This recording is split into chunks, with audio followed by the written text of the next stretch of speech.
Good morning. आप देख रहे हैं टाइम्स नाउ नव भारत। आपके साथ मैं हूं ज्योत्सना बेदी और मैं हूं आपके साथ राजीव ढोंडियाल। तो बुलेटिन में सबसे पहले आपको दिखाते हैं 10 मिनट में बड़े खबरें। जम्मू कश्मीर में सेना और पुलिस की कार्रवाई से आतंकी बौखला गए हैं। आतंकियों ने राजौरी में बीजेपी के मंडल प्रधान जसवीर सिंह के घर को निशाना बनाते हुए ग्रेनेड से हमला किया। इस हमले में 5 लोग जख्मी हो गए हैं, जिन्हें नजदीकी अस्पताल में भर्ती कराया गया है। ग्रेनेड से हमले के बाद इलाके को पूरी तरह से सील कर दिया गया है और सर्च ऑपरेशन जारी है। इधर कुलगाम में आतंकवादियों के साथ सेना का मुठभेड़ जारी है। इस इनकाउंटर में सेना और सीआरपीएफ के एक जवान समेत 4 स्थानीय लोग जख्मी हो गए हैं। इनकाउंटर की जगह से सुरक्षा बलों के जवानों ने 22 लोगों को निकालकर सुरक्षित स्थानों पर पहुंचाया है। 2 आतंकियों के घिरे होने की अब भी जानकारी है। सुरक्षा बलों का सर्च ऑपरेशन जारी है। मॉनसून सत्र के आखिरी दिन राज्यसभा में जो हुआ, उसे लेकर सरकार और विपक्ष में जंग छिड़ गई है। विपक्ष का आरोप है कि बाहर से मार्शल बुलाकर विपक्षी सांसदों के साथ बदसलूकी हुई। इस बीच अब राज्यसभा की वो फुटेज सामने आई है जिसे लेकर हंगामा हुआ था।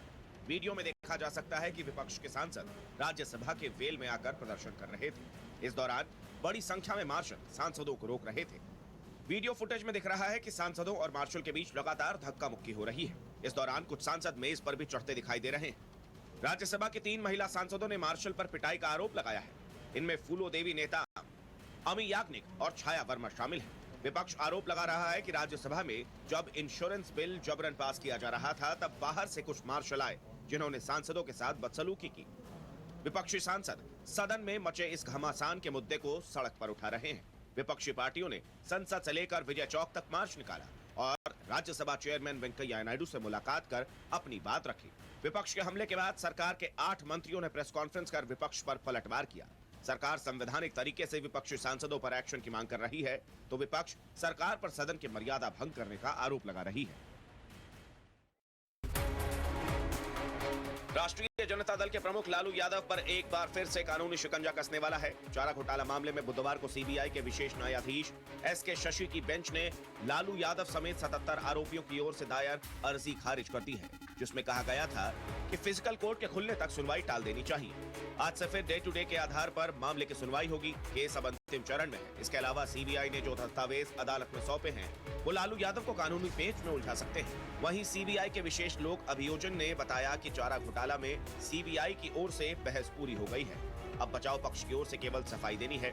इसके बाद फैसला सुनाया जाएगा। झारखंड के डोरंडा कोषागार से करीब 140 करोड़ रुपए की अवैध निकासी मामले में 110 आरोपी मुकदमा का सामना कर रहे हैं, जिनमें 37 आरोपियों का निधन हो चुका है। गुजरात के पोरबंदर में बड़ा हादसा हो गया। एक निर्माणाधीन सीमेंट फैक्ट्री की चिमनी में 4 मजदूर गिर गए। दरअसल सीमेंट फैक्ट्री में चिमनी बनाने का काम चल रहा था, तभी यह हादसा हो गया। मौके पर स्थानीय पुलिस और एसडीआरएफ की टीम को बुलाया गया, लेकिन मजदूरों को निकालने में दिक्कत आ रही थी। उसके बाद इंडियन कोस्ट गार्ड के जवानों ने मोर्चा संभाला और कई घंटों के मुशक्कत के बाद मजदूरों को सुरक्षित बाहर निकाला गया। जख्मी मजदूरों का अस्पताल में इलाज चल रहा है। सीएम विजय रूपानी ने पोरबंदर के डीएम को फोन कर मजदूरों को उचित इलाज और हर संभव मदद करने के निर्देश दिए हैं। कांग्रेस और ट्विटर के बीच जंग तेज हो गई है। कांग्रेस नेताओं ने मैं भी राहुल गांधी के नाम से मुहिम चलाई है।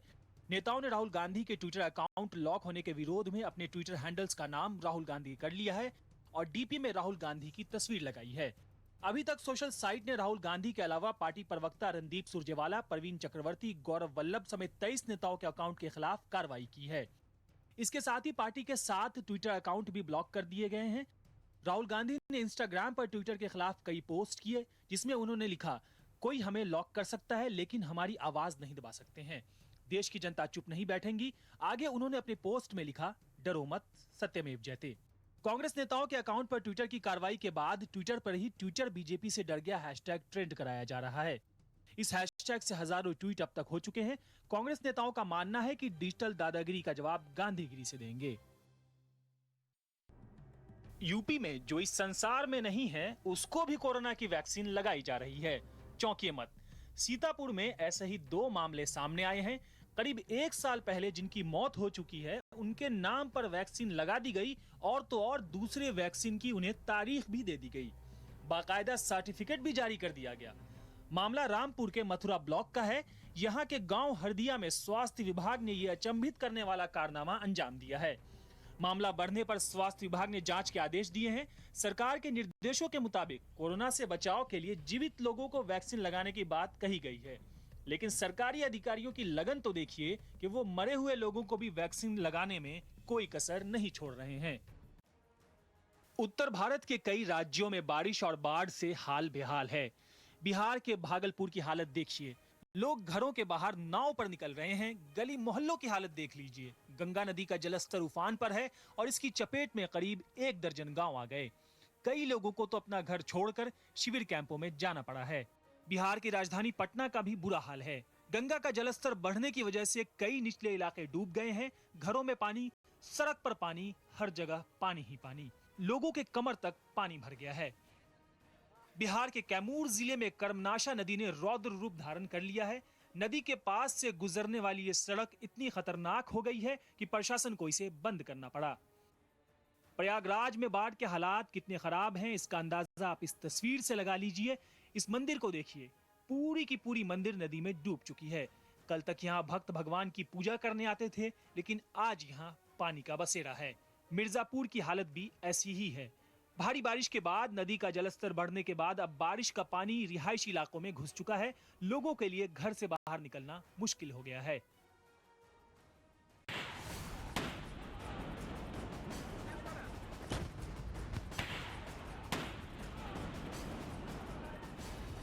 यह है अफगानिस्तान का शहर गजनी और यह है राजधानी काबुल। तालिबान आतंकियों ने गजनी शहर पर कब्जा कर लिया है। यह कितना गंभीर मामला है, इसे ऐसे समझिए, गजनी और काबुल के बीच का फासला महज 130 किलोमीटर का है। यानी तालिबान अफगानिस्तान की राजधानी काबुल के दरवाजे पर खड़ा है। अगर आतंकी काबुल में घुस गए तो राजधानी में भी यही मंजर होने वाला है। ये ताजा तस्वीरें अफगानिस्तान के हेरात शहर की हैं। अफगानिस्तान का तीसरा सबसे बड़ा शहर हेरात वो शहर है जो अभी अभी तालिबान के कब्जे में आया है। हाथ में असॉल्ट राइफल लिए सैकड़ों हजारों आतंकियों ने हेरात शहर पर हमला बोल दिया और पुलिस पर अंधाधुंध फायरिंग शुरू कर दी। आतंकियों ने हेरात में पुलिस हेडक्वार्टर पर कब्जा कर लिया। हेरात पर कब्जे के साथ साथ तालिबान ने अफगानिस्तान के 10 प्रांतीय राजधानियों पर कब्जा कर लिया है। अमेरिका ने भी नहीं सोचा होगा कि उसकी सेना के वापस लौटते ही तालिबान इस तरह अटैक मोड में आ जाएगा और एक के बाद एक शहरों को कब्जा करता जाएगा। अमेरिकी इंटेलिजेंस की रिपोर्ट के मुताबिक यह अनुमान लगाया गया है कि तालिबान अगले 90 दिनों में काबुल पर कब्जा कर लेगा।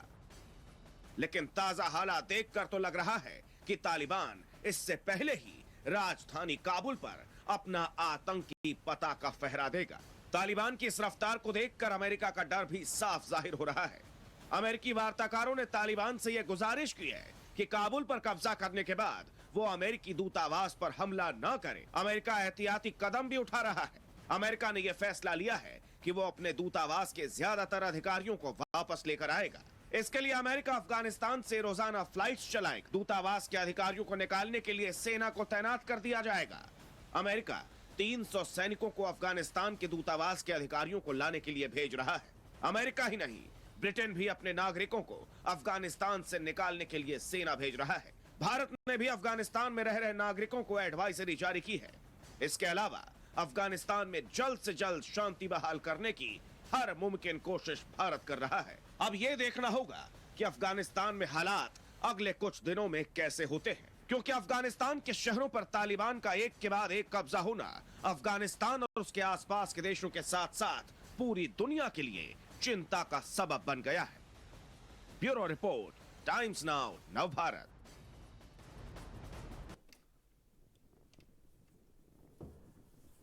और अब देखिए वो खबरें जो आपके और आपके परिवार वालों के लिए काम की खबर है। उत्तर प्रदेश में अब हर शनिवार को कोरोना की सिर्फ दूसरी खुराक का टीका लगाया जाएगा।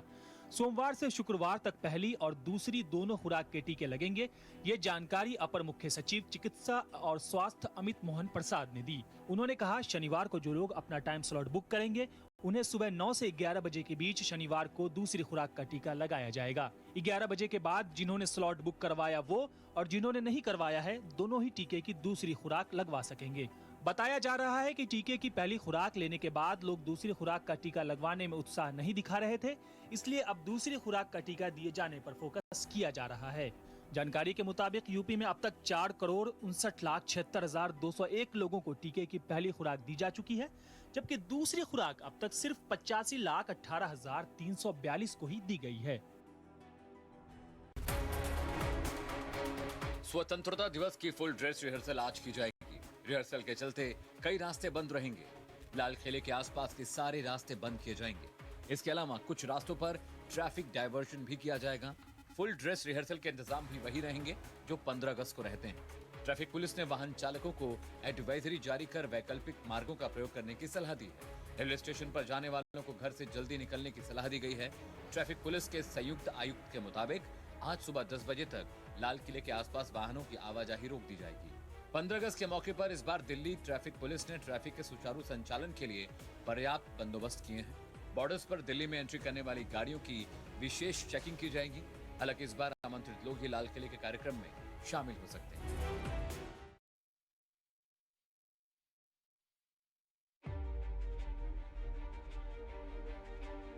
स्वतंत्रता दिवस को लेकर जम्मू कश्मीर में सुरक्षा के चाक चौबंद इंतजाम किए गए हैं। इसी को लेकर स्वतंत्रता दिवस पर हवाई निगरानी के लिए इस्तेमाल होने वाले ड्रोन का परीक्षण किया गया। जम्मू कश्मीर पुलिस ने श्रीनगर के सिटी सेंटर में स्वतंत्रता दिवस की पूर्व संध्या पर हवाई निगरानी के लिए इस्तेमाल किए जाने वाले ड्रोन्स का परीक्षण किया। सुरक्षा व्यवस्था को देखते हुए संदिग्ध गतिविधियों पर नजर रखने के लिए 1 दर्जन से ज्यादा ड्रोन को सेवा में लगाया गया है। गौरतलब है कि पाकिस्तान की तरफ से लगातार ड्रोन वाली साजिश चलाई जा रही है। भारतीय सीमा में पाकिस्तान से आए ड्रोन कई बार देखे जा चुके हैं। पाकिस्तान इनका इस्तेमाल पहले हथियारों की सप्लाई के लिए करता था, लेकिन अब वो इनका इस्तेमाल आतंकी हमले के लिए भी करने की कोशिश में लगा है।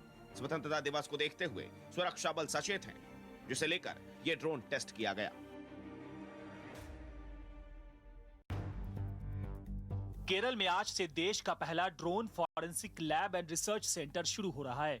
मुख्यमंत्री पी विजयन इसका उद्घाटन करेंगे। इस लैब एंड रिसर्च सेंटर में ड्रोन का इस्तेमाल और इसके खतरे जैसे पक्षों पर काम किया जाएगा। इस लैब एंड रिसर्च सेंटर में किसी ड्रोन का विश्लेषण करते हुए ये देखा जाएगा कि वो बनाया कहां गया। इसके अलावा ड्रोन के दुरुपयोग के बारे में जांच करने के लिए इस बात पर भी ध्यान दिया जाएगा कि क्या ड्रोन को पुलिस या एंटी ड्रोन तंत्र में इस्तेमाल किया जा सकता है। केरल के पुलिस प्रमुख अनिल कांत ने कहा था कि राज्य इकाई अनुसंधान क्षेत्र में केंद्र सरकार के साथ सहयोग करने पर विचार करेगी। साथ ही कहा कि हाल ही में ड्रोन एक और उभरता हुआ खतरा है जो शहरों के लिए भी बहुत गंभीर तकनीकी खतरा पैदा कर सकता है। उनका कहना है कि इस पर ध्यान दिया है और इसी के चलते ड्रोन रिसर्च लैब और ड्रोन फॉरेंसिक लैब शुरू कर रहे हैं। महाराष्ट्र में उद्धव सरकार ने पेरेंट्स को बड़ी राहत दी है। महाराष्ट्र सरकार ने सभी बोर्ड और माध्यम के स्कूल मैनेजमेंट को शैक्षिक सत्र 2021-22 के लिए बच्चों की 15% फीस माफ करने का निर्देश दिया। राज्य सरकार के इस फैसले से बड़े पैमाने पर कोरोना काल से पैदा हुई मंदी की मार झेल रहे अभिभावकों को फायदा मिलेगा। वहीं स्कूल खोलने के फैसले पर भी अधिकारियों से बात करके ही अमल करने की बात कही गई है। नए आदेश के बाद अब जिन अभिभावकों ने पहले ही फीस जमा कर दी है, स्कूल को उन्हें अगले महीने पूरी तरह या 3 भागों में पैसे वापस करने होंगे या फिर अगले साल की फीस में एडजस्ट करना होगा। सरकार ने स्कूलों के मैनेजमेंट को यह भी निर्देश दिया कि वो छात्रों को ऑनलाइन या ऑफलाइन क्लास करने से ना रोकें। साथ ही अगर वो फीस जमा करने में असमर्थ हैं तो भी परीक्षा देने दें, उन्हें परीक्षाओं में बैठने से ना रोका जाए। इसके अलावा अगर फीस को लेकर कोई परेशानी है या समाधान नहीं निकल रहा तो फीस रेगुलेटरी अथॉरिटी के पास इसे सुलझाया जाएगा, लेकिन फीस जमा न करने की वजह से किसी भी स्टूडेंट को स्कूल से नहीं निकाला जाए।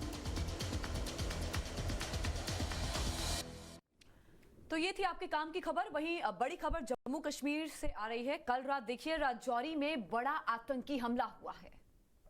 जम्मू कश्मीर से बड़ी खबर, जम्मू कश्मीर के राजौरी में बड़ा आतंकी हमला हुआ और आतंकियों ने बीजेपी मंडल अध्यक्ष जसबीर सिंह को निशाना बनाया है। बीजेपी नेता के घर पर आतंकियों ने ग्रेनेड से हमला किया। इस हमले में जसबीर सिंह के परिवार के 5 लोग जख्मी हुए हैं और इस हमले में 4 साल के बच्चे की मौत हो गई है, जबकि 5 महीने का बच्चा जख्मी बताया जा रहा है। घायलों को अस्पताल में भर्ती करवाया गया। पुलिस फिलहाल आतंकियों की तलाश में जुटी हुई है। 5 महीने का बच्चा है और एक 4 साल के बच्चे की मौत भी हो गई है। आतंकी हमला ये राजौरी में हुआ। आतंकियों ने बीजेपी मंडल अध्यक्ष जसबीर सिंह को निशाना बनाया था। 15 अगस्त बेहद नजदीक और उससे पहले घाटी में माहौल खराब करने का प्रयास, कोशिशें लगातार की जा रही हैं। हमारे सुरक्षा बल भी लगातार तैनात हैं, तैयार हैं और उनके मंसूबों को जो है लगातार नाकाम भी कर रहे हैं। लेकिन जम्मू कश्मीर के राजौरी में बीजेपी मंडल अध्यक्ष को निशाना बनाया गया, ग्रेनेड से उन पर हमला किया गया और 4 साल के बच्चे की मौत हो गई। तो देखिए, आतंकियों ने निशाना बनाया भारतीय जनता पार्टी के नेताओं को और ये पहला मामला नहीं है। 6 अक्टूबर, 4 अगस्त, 8 जुलाई, 9 अगस्त, 12 अगस्त लगातार इस तरह की गतिविधियां हम बढ़ती हुई देख रहे हैं और जिसका जिक्र भी राजीव कर रहा था। दरअसल पाकिस्तान ऐसे अहम मौके ढूंढता है जब देश में अशांति फैलाई जाए, हिंदुस्तान में अशांति फैलाई जाए। और अब देखिए, बीते कई दिनों से हम ये खबरें आपको दिखा रहे हैं कि लगातार बीजेपी के नेताओं को निशाना बना रहे हैं आतंकी। इससे पहले सरपंच की और उनकी पत्नी की घर में घुसकर हत्या कर दी गई थी और अब देखिए, अब फिर से बीजेपी मंडल अध्यक्ष जसबीर सिंह पर हमला किया है। बीजेपी के नेताओं को चुन चुन कर टारगेट किया जा रहा है, उन पर हमले किए जा रहे हैं और हमने टाइम्स नाउ नवभारत ने बाकायदा डेटा आपके सामने रखा है। ये ग्राफिक्स के जरिए आप देखिए कि कब, किस तारीख को, कहां पर, किस नेता पर हमला हुआ। बीजेपी के नेताओं को टारगेट किया जा रहा है और लगातार टारगेट किया जा रहा है। एक और बार निशाना बनाया गया और इस बार तो राजौरी में निशाना बनाया गया बीजेपी के मंडल अध्यक्ष को। ज्योत्सना जानकारी आपको दे रही थी कि कैसे इससे पहले जो सरपंच थे उनकी पत्नी को घर में घुसकर मारा गया। अलग अलग मौकों पर, अलग अलग जगहों पर हमने गोलीबारी की तस्वीरें भी आपको दिखाई, क्या हालात हैं वो दिखाएं। और इस बार आतंकियों ने बीजेपी मंडल अध्यक्ष पर ग्रेनेड से हमला कर दिया। कुलगाम में आतंकी हमले के बाद से रेस्क्यू ऑपरेशन जारी है और एनकाउंटर साइट से रेस्क्यू किए गए हैं 22 लोगों के रेस्क्यू के लिए एनकाउंटर रोका गया है। कुलगाम के रिहायशी इलाके में आतंकी छिपे हैं, ये जानकारी सुरक्षा बलों के हाथ लगी। बीएसएफ जवानों पर हमला करने के बाद ये आतंकी छिप गए हैं। अब पूरे इलाके को कॉर्डन किया है। कॉर्डन के साथ साथ उनकी तलाशी भी हो रही है और 22 लोगों का अभी तक रेस्क्यू किया गया है। तो बड़ी खबर इस वक्त आपको हम दे रहे हैं। कुलगाम में आतंकी हमले के बाद से रेस्क्यू ऑपरेशन जारी है। एनकाउंटर साइट जो है वहां से 22 लोग रेस्क्यू किए गए हैं और लोगों को रेस्क्यू करने के लिए इस बीच में एनकाउंटर रोकना पड़ा क्योंकि लोगों को रेस्क्यू करना था।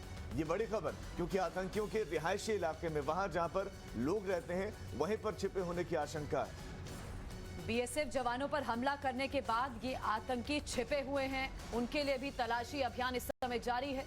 आतंकी हमले में एक जवान जख्मी हुआ है, ये जानकारी मिल रही है। 2 स्थानीय निवासी भी आतंकी हमले में जख्मी बताए जा रहे हैं। और एक बार फिर से उसी बड़ी खबर का रुख करेंगे जो हमने अभी आपको दी, राजौरी से खबर, जहां पर बड़ा आतंकी हमला हुआ है। बीजेपी के मंडल अध्यक्ष जसबीर सिंह को निशाना बनाया गया है, उन पर ग्रेनेड से हमला किया गया। 4 साल के बच्चे की मौत हो गई। 4 साल के बच्चे की मौत, 5 महीने का बच्चा जख्मी बताया जा रहा है। घायलों को अस्पताल में भर्ती करा दिया गया है। पुलिस फिलहाल आतंकियों की तलाश में जुटी हुई है और पाकिस्तान की बौखलाहट हम 370 के हटने के बाद से लगातार देख रहे हैं और उन लोगों की बौखलाहट भी घाटी से सामने आ रही है जो 370 हटाने के फैसले के खिलाफ हैं। अभी भी हल्ला बोल करते हैं और बीजेपी के नेताओं को निशाना बनाते हैं। ये आए दिन हम देख रहे हैं, गतिविधियां बढ़ती जा रही हैं और अब कल जम्मू कश्मीर के राजौरी में आतंकी हमला हुआ। आतंकियों ने बीजेपी के नेताओं को एक बार फिर से निशाना बनाया। 5 साल के बच्चे की मौत और एक 5 महीने का बच्चा जख्मी और 4 साल के बच्चे की मौत होगी। प्रदीप हमें और जानकारी देंगे। प्रदीप, क्या अपडेट है? और मैं इस समय राजौरी के खांडली इलाके में हूं और मैं जसबीर सिंह के घर पे हूं। मैं आपको दिखाना चाहता हूं यहाँ पे दृश्य। आप इन दृश्य को देखेंगे तो सारी कहानी समझ आ सकती है कि देर रात कल क्या हुआ। आप देखिए, पास की बिल्डिंग से ग्रेनेड मारा जाता है, टेररिस्ट, और उसकी वजह से यहाँ पे पूरा सुराख हो गया। पूरी तरह से दीवार भी छलनी हो गई है और अगर आप बर्तन देखेंगे, बर्तन भी पूरी तरह से छलनी है, पूरे सुराख हो चुके हैं इन बर्तनों में। वो समय था जब फैमिली मेंबर यहाँ पे बैठे हुए थे और खाना खाने की तैयारी कर रहे थे और कुछ लोग खाना खा रहे थे।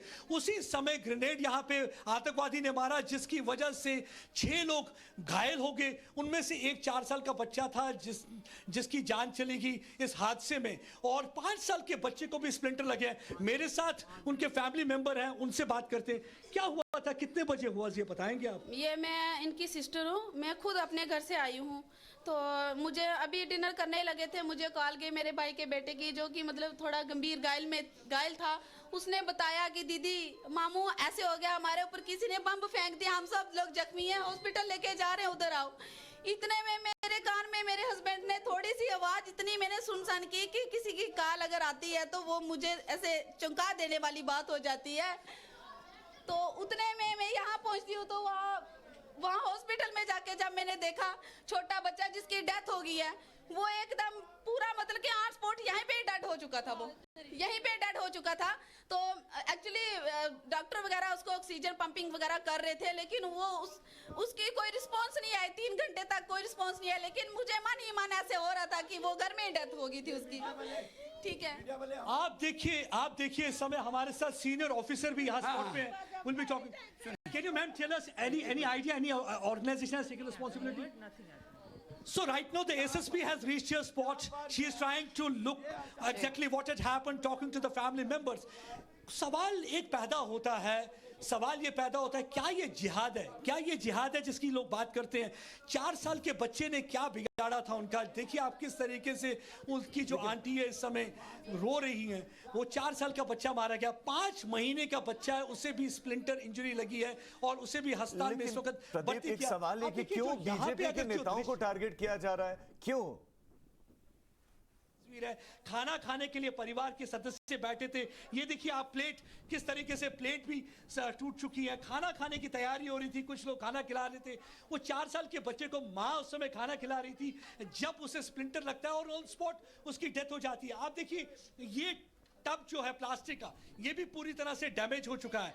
और देखिए मैं अभी आपको ये बिल्डिंग दिखाता हूं, ये बिल्डिंग है जहां पे आतंकवादी था कल देर रात। उस समय कहते हैं कि थोड़ी देर के लिए लाइट चली जाती है, अंधेरे का पूरा फायदा उठा के वो आतंकवादी वहां से ग्रेनेड मारता है। वो कैसे पता चला कि इस आतंकवादी ने वहां से ग्रेनेड मारा? क्योंकि वहां पे लीवर मिला है ग्रेनेड का, उससे सुरक्षा कर्मियों को पता चला कि ये आतंकवादी। उसके बाद अंधेरे का फायदा उठा के आतंकवादी भाग चुका है। आप देखिए इस समय नीचे थोड़ा आक्रोश भी है, लोगों ने कुछ थोड़ी तोड़फोड़ भी की है, लेकिन उसके अलावा पुलिस पूरी तरह से कोशिश कर रही है, चप्पे चप्पे को छान रही है ताकि जो भी इसमें मुलव्विस है आतंकवादी उसे गिरफ्तार किया जा सके, उसे पकड़ा जा सके।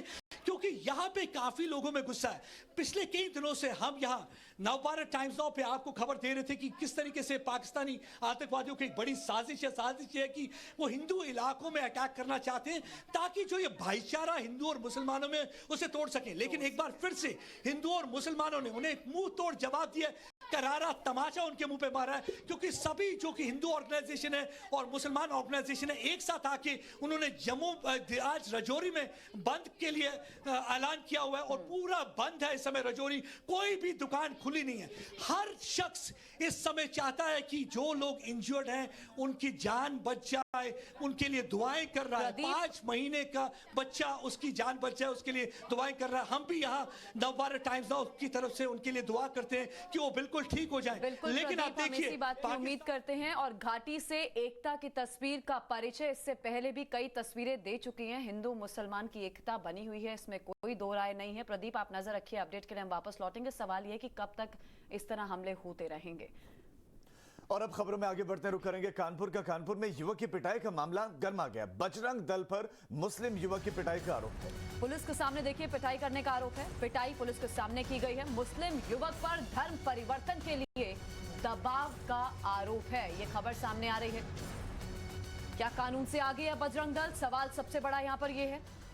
पुलिस के सामने पिटाई की जाती है। पुलिस वहां खड़ी क्या कर रही थी? कैसे पुलिस के सामने पिटाई कर दी? तो कानपुर का यह मामला हम आप तक पहुंचा रहे हैं। बजरंग दल पर पिटाई करने का आरोप है। धर्म परिवर्तन के दबाव बनाने का भी आरोप लगाया जा रहा है। बेहद गंभीर मामला कानपुर से खबर आपको दे रहे हैं। बजरंग दल पर यह आरोप लग रहे हैं कि मुस्लिम युवक की पिटाई की गई, पुलिस के सामने पिटाई की गई। पुलिस पर सवाल उठ रहे हैं कि इतनी आजादी कैसे दे दी गई कि पुलिस के सामने ही बजरंग दल के कार्यकर्ता कानून हाथ में ले रहे हैं। और इसी के साथ ही बुलेटिन में हम रुक रहे हैं छोटे से ब्रेक। फौरन